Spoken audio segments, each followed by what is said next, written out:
اعوذ باللہ من الشیطان الرجیم بسم اللہ الرحمن الرحیم۔ آپ سبھی ناظرین کو موٹیو اسلام چینل میں دل کی گہرائیوں سے خوش آمدید اور خلوص بھرا سلام۔ ناظرین، جیسا کہ آپ سبھی لوگ جانتے ہیں کہ کچھ دن پہلے خانہ کعبہ میں ایک طوفان آیا، آسمانی بجلی گری جس نے ایک الگ ہی منظر برپا کر دیا۔ محترم ناظرین، اسلامی کتابوں کا بندہ کون ہے؟ اگر مطالعہ کیا جائے اور اسلامی تاریخ پڑھی جائے تو اس میں کہتے ہیں کہ امام مہدی علیہ السلام کی آمد کی نشانیوں میں سے ایک نشانی ہوگی کہ خانہ کعبہ میں آسمانی بجلی گرے گی، آسمان سے ایک آواز آئے گی۔ کچھ لوگ کہتے ہیں کہ حالیہ خانہ کعبہ میں آنے والا طوفان اور آسمانی بجلی ظہور امام مہدی علیہ السلام کی نشانی ہے۔ کیا یہ حقیقت ہے؟ آئیے اس ویڈیو میں ملاحظہ کرتے ہیں۔ رسول کریم صلی اللہ علیہ وآلہ وسلم نے قرب قیامت میں حضرت مہدی علیہ السلام کے ظہور کا ذکر فرمایا ہے۔ قریب قیامت میں امام مہدی علیہ السلام کا ظہور اہل سنت الجماعت کے عقائد میں سے ہے۔ احادیث میں رسول اللہ صلی اللہ علیہ وآلہ وسلم نے قرب قیامت میں حضرت امام مہدی کی آمد کا ذکر فرمایا ہے۔ حضرت امام مہدی عیسیٰ علیہ السلام کے مصاحب و رفیق ہوں گے۔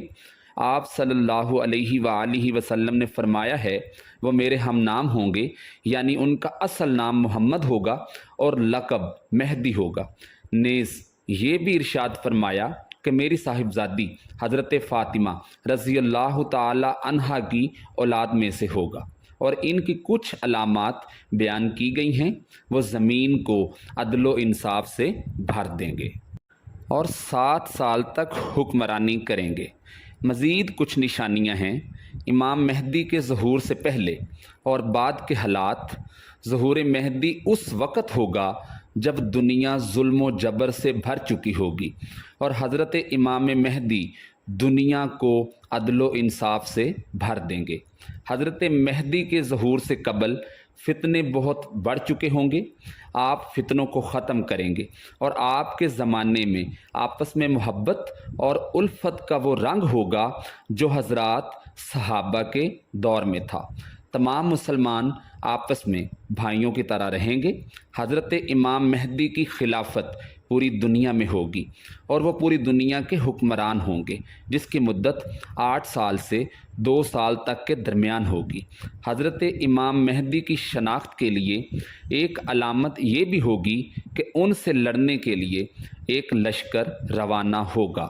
جب وہ لشکر مکہ اور مدینہ کے درمیان پہنچے گا تو اس پورے لشکر کو زمین میں دھنسا دیا جائے گا۔ مقام بیدہ میں لشکر کے زمین میں دھنس جانے کی روایات امام مسلم اور امام ابن ماجہ دونوں نے تحریر کی ہیں، جن کا حوالہ آپ کی اسکرین پر موجود ہے۔ لشکر کی تفصیل ہوگی کہ وہ حضرت سفیان رضی اللہ تعالی عنہ کی اولاد میں سے ایک عمومی شخص ہوگا، جس سے اسلام اور مسلمانوں کو سخت تکالیف کا سامنا کرنا پڑے گا، اور اس زمانے میں مسلمانوں کا بالعموم اور علماء کا بالخصوص قتل عام ہوگا۔ لیکن یہ فتنہ زیادہ دیر تک نہیں رہے گا، کیونکہ حضرت امام مہدی کا ظہور ہو چکا ہوگا، جس کی علامت یہ ہوگی کہ سفیانی بیت اللہ کو منہدم کرنے کی نیت سے روانہ ہوگا، لیکن جب اپنے لشکر سمیت بیدہ نامی جگہ جو حرمین کے درمیان موجود ہے پہنچے گا تو پورا لشکر زمین میں دھنسا دیا جائے گا۔ اس لشکر کا زمین میں دھنسنا فتنہ سفیانی کی نشانی ہوگی، اور سفیانی کا خروج دراصل امام مہدی کے ظہور کی علامت ہوگا۔